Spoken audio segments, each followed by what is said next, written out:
Yon, what's up mga masters? Nandito na naman tayo sa panibagong araw, panibagong kabanata na naman ang pagsasama-samahan natin ngayon guys. Mga masters, okay lang po bang wag nyong skip ang mga ads sa aking mga videos? Salamat po talaga mga masters sa solid na pagsuporta po sa akin. Magandang gabi mga masters, bali ngayon po ay 4 na videos po ma-upload ko po sa aking YouTube channel. Tama nga mga masters, 4 na videos nga po ang ma-upload ko po.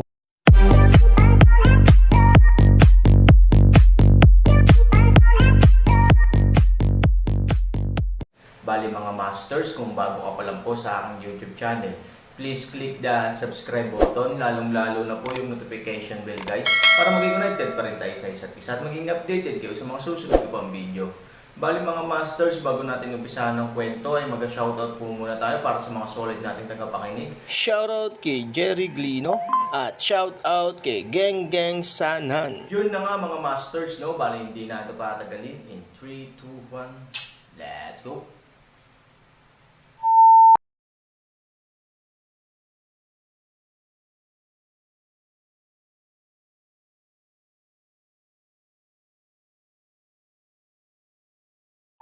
Kabanata 2681 hanggang 2685. Bagamat alam na ngayon ni Huang Xiaoyong ang tunay na pagkakakilanlan ni Fei Lingsheng, sanay na siya sa pangalan ni Fei Lingsheng, at siya ay apprentice ng Aaron, kaya hindi niya kailangang ituring si Fei Lingsheng bilang isang superior figure, kaya ang pangalan ni Fei Lingsheng ay may hindi na bago. Sa puntong ito, walang pakialam si Fei Lingsheng, kung tutuusin, si Huang Xiaoyong ay apprentice ni Aaron, iba ang pagkakakilanlan niya. Ngunit ang sinabi ni Huang Xiaoyong ay medyo natarante si Fei Lingsheng. Namamatay ka na ba? Masasabi ba natin na ang Aaron ay sumuko na sa pakikitungo kay Linlong? Imposible. Sa kanyang pag-unawa sa Aaron, hindi siya madaling susuko. Ano ang sinabi sa iyo ng iyong amo? Tanong ni Fei Lingsheng. Umiling si Huang Xiaoyong at sinabing, bagamat hindi direktang sinabi ng master, iyon marahil ang ibig niyang sabihin. Walang paraan para harapin si Linlong. Anong pagkakataon ang mayroon tayo upang mabuhay? Walang magawang tinitigan ni Fei Lingsheng si Huang Xiaoyong. Buti na lang at hindi Aaron ang nagsabi, kung hindi, tapos na talaga. Hanggat hindi sumusuko ang Aaron, magkakaroon ng pagbabago sa bagay na ito. You are nothing like your master. Paano mo siya magiging apprentice? Naiinis na sabi ni Fei Lingsheng. Hindi nasisiyahang tumingin si Huang Xiaoyong kay Fei Lingsheng at sinabing, bakit mo sinasabi sa akin iyan? Hindi ako qualified. Okay ka lang. Ang iyong Panginoon ay hindi isang taong madaling sumuko, at tiyak na sinusubukan niyang harapin si Linlong. Mabuti kung ikaw ay isang apprentice. Imbes na tumulong, naghihintay kang mamatay dito ng may buntong hininga. Sa tingin mo ba ikaw ay kwalipikadong? Sabi ni Furlongson. Si Huang Xiaoyong ay natigilan. Hindi susuko si Master. Paano siya madidismaya bilang isang apprentice? Kung kahit si Master ay hindi makapaniwala, sino pa ang maniniwala sa mundong ito? To tell you the truth, Fei Linger, bagamat isa kang malakas na tao sa extreme learning environment, hindi kita kailanman pinansin. Gayunpaman, humanga ako sa iyong mga salita, sabi ni Huang Xiaoyong. Bakit? Kailangan ko pa ba ang iyong pag-aproba bilang isang malakas na tao sa aking mahusay na kapaligiran sa pagtuturo? Mahalaga ba na tingnan mo ako ng may bagong mga mata? Naiinis na sabi ni Fei Lingsheng. Alam ni Huang Xiaoyong na si Fei Lingsheng, isang malakas na lalaki, ay walang pakialam sa kanyang opinyon, ngunit hindi ito mahalaga. Ang mga salita ni Fei Lingsheng ay gumising sa kanya, at hindi na siya magiging napakabulok pa. Master Zontai, kumusta ka? Mas magaling ka ba? Naglalakad si Huang Xiaoyong sa tabi ni Zontai Liuyo at marahan siyang nagmamalasakit. Kinagat ni Fei Lingsheng ang kanyang mga ngipin. Bagamat wala siyang pakialam kay Huang Xiaoyong sa kanyang puso, sila ni Zontai Liuyo ay parehong babae. Dahil sa ganitong uri ng differential treatment, medyo hindi siya kumbinsido. Huang Xiaoyong, kapag inaalok mo si Yanqing, hindi mo ba tinitimbang ang iyong timbang? Sabi ni Fei Lingsheng, ang palaka na ito ay gusto pa rin kumain ng karne ng sin, hindi ba ito wishful thinking? Nagkunwari si Huang Xiaoyong na hindi niya narinig ang Fei Lingsheng, at patuloy na sinabi kay Zontai Liuyo, Master Zontai, kailangan mong magpahinga ng higit ngayon, ngunit hindi ka maaaring mag-iwan ng anumang sekwela. Mukhang nahihiya si Zontai Liuyo. Maaaring balewalain ni Huang Xiaoyong si Fei Lingsheng, ngunit hindi siya nang ahas. Okay lang ako. Salamat sa pag-aalala mo, sabi ni Zan. Salamat. Iyon ang dapat kong gawin. Mas karapat-dapat kang pansinin dahil sa iyong marangal na katayuan. Nakangiting sabi ni Huang Xiaoyong. Ang mga salitang ito ay halos kagati ni Fei Lingsheng ang kanyang mga ngipin sa likod. Marangal ang katayuan ni Zan Tailiuyo. Hindi ba marangal ang kanyang katayuan bilang isang malakas na guro? Pinipigilan ni Fei Lingsheng ang kanyang galit sa kanyang puso at hindi nagwala, dahil alam niyang sadyang galit sa kanya si Huang Xiaoyong. Kung mag-overreact siya, hindi ba magtatagumpay si Huang Xiaoyong? Hindi mo pa mahahanap ang iyong amo. Pinigil ni Fei Lingsheng ang kanyang galit at sinabi kay Huang Xiaoyong. Ikanaway ni Huang Xiaoyong ang kanyang kamay at sinabing, kapag pumunta si Master sa pangunahing bulwagan, dapat mayroong isang bagay na mahalaga. Kung pupunta ako upang istorbohin siya, hindi ba ako humihingi ng away? Ano ang ginawa niya pagkatapos ng 3 araw? Napakunot ang noo ni Fei Lingsheng sa pagkataranta. Hindi ko alam. Kung may lakas ka ng loob, tanungin mo ang sarili mo. Pero kung iistorbahin mo ang importanteng gawain ng aking amo, hindi ko ginagarantiyahan kung anong klaseng wakas ang tatahakin mo, sabi ni Huang Xiaoyong. Gusto talagang hanapin ni Fei Lingsheng si Aaron at tanungin siya kung ano ang susunod niyang plano, ngunit sinabi ito ni Huang Xiaoyong, kaya kailangan niyang talikuran ang kanyang ideya. Sa library, ang Aaron ay sumisipsip ng kapangyarihan ng mga mummies sa loob ng 3 araw. Sa prosesong ito, lumalakas ang Aaron. Dapat nating sabihin na ang mga mummies na ito ay talagang makapangyarihan. Hindi nakakagulat na maaari silang maging trump card ng mga sunod-sunod na emperador. Magagawa nilang magkaroon ng lakas ang isang emperador na nasa kaharian lamang ng Badaeng para harapin ang mga malalakas sa kaharian ng Jishi. Nang imulat ni Aaron ang kanyang mga mata, isang gintong liwanag ang kumislap.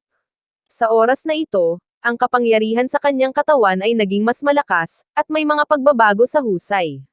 Noong nakaraan, naramdaman ni Aaron na ang kapangyarihan sa kanyang katawan ay parang torrent, ngunit ngayon, kahit na ang daloy ng kapangyarihan sa kanyang katawan ay mas banayad, ang kakanyahan ay ganap na naiiba. Kung ang dating estado ng kapangyarihan ay inilarawan sa pamamagitan ng tubig, ngayon ito ay nagiging paste. Bagamat mabagal ang daloy, mas malakas ito. Tumayo, Aaron stretched isang kahabaan, ang joints click.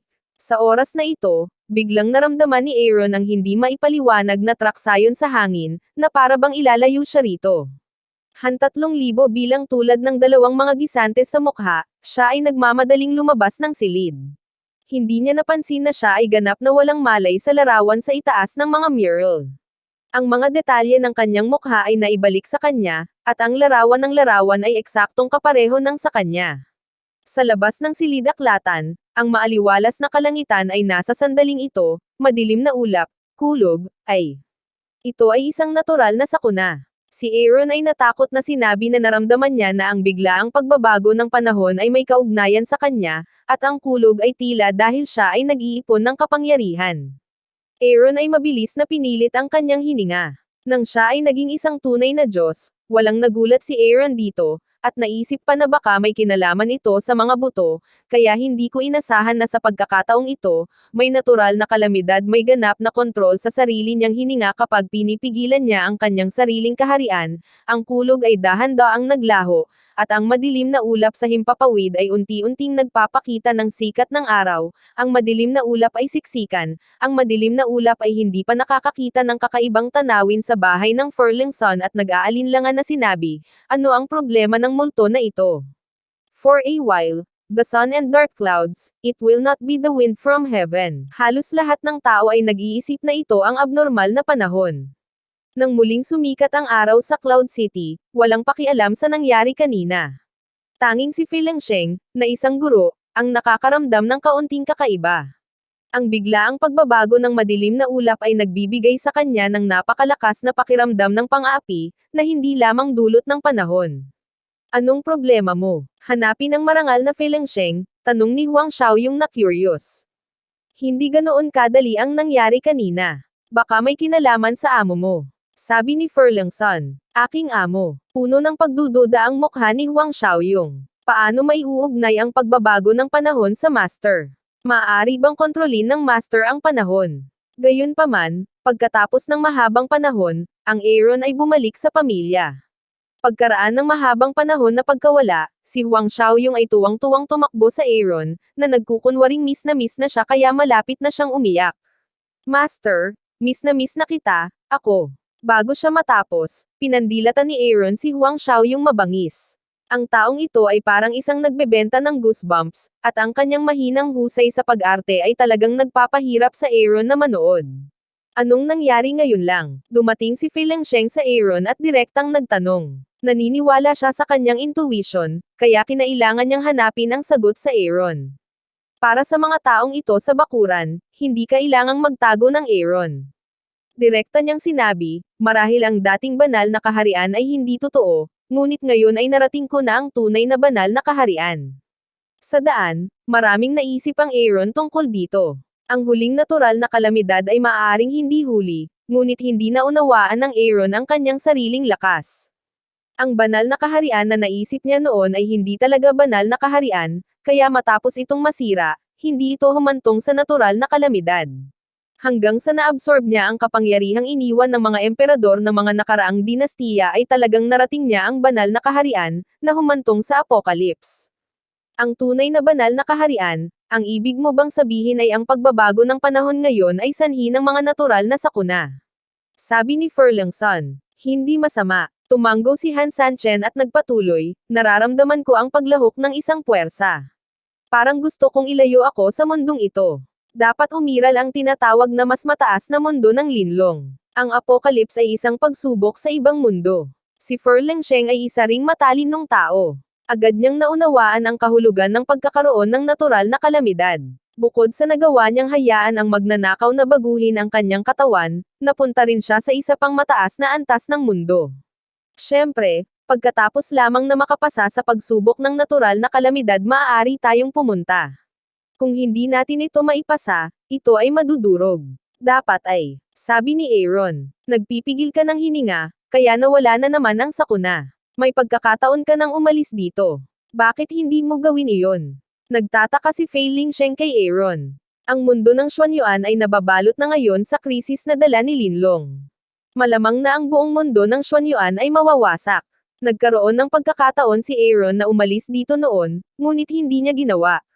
Takot ba ito? Itinanggi ni Fei Lingsheng ang ideyang ito sa kanyang puso, dahil sa kanyang pag-unawa sa Aaron, hindi siya kailanman matatakot sa natural na sakuna. Ang bawat tao ay may kanya-kanyang sikreto. Si Han Sanchen ay maaaring maging tapat kay Fei Lingsheng at sa iba patungkol sa lahat ng mga lihim ng mundo ng Xuanyuan, ngunit hindi niya kailanman ipaalam sa mga taong ito ang tungkol sa mundo. Para sa mataas na antas ng mundong iyon, ang Aaron ay puno ng kuryosidad, ngunit talagang walang pagnanais na makita ito. Ang higit pa niyang gustong gawin ay bumalik sa lupa sa pamamagitan ng nakatagong space tunnel ng Xuanyuan Mountain, dahil may mga taong karapat-dapat sa kanyang pang-anggala. Pangangalaga. Bakit pa? Tanong ni Aaron. Alam ni Fei Lingsheng na si Jiang Yingying ay napakahalaga sa Aaron. Pinatay niya si Yi Qingshan para sa kapakanan ng kanyang kapatid, ngunit hindi niya binibigyan ng pagkakataon si Yi Qingshan. Pero hindi ba siya nanabik sa ibang mundo? Kung mananatili ka, malamang na mamatay ka dito kasama siya, na isang panganib na maaari mong ganap na maiwasan. Sabi ni Ferlingson. Nakangiting umiling si Han Sanyi. Hindi niya naisip kung ano ang hindi mga panganib. Mula sa sandaling nagpasya siyang pumunta sa mundo ng Xuanyuan, handa na si Han Sanchen.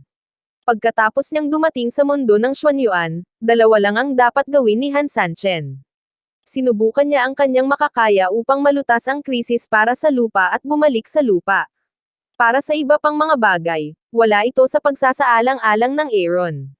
Shifu, ibig mo bang sabihin ang pagbabago ng panahon ngayon ay daanan mo para pumunta sa ibang mundo? Si Huang Xiaoyong, na matagal nang nabigla sa dialogo, sa wakas ay nakabawi at nagtanong kay Han 3,000 na may hindi kapani-paniwalang mukha. Ano ang ibang mundo at ano ang natural na kalamidad? Hindi ito ang mauunawaan ni Huang Xiaoyong. Bagamat matagal nang narinig ni Han Sanchen na si Linlong ay nagmula sa ibang mundo, ang bagay na ito ay hindi kinumpirma ng ebidensya. Si Huang Xiaoyong ay palaging may pag-aalinlangan, ngunit ngayon ay kailangan niyang paniwalaan ito dahil sa kabilang mundo, halos magpakita sa kanyang harapan. Bakit? Interesado ka ba sa ibang mundo? Tanong ni Aaron. Umiling si Huang Xiaoyong nang walang malay. Hindi niya akalain na mayroon siyang ganitong kakayahan.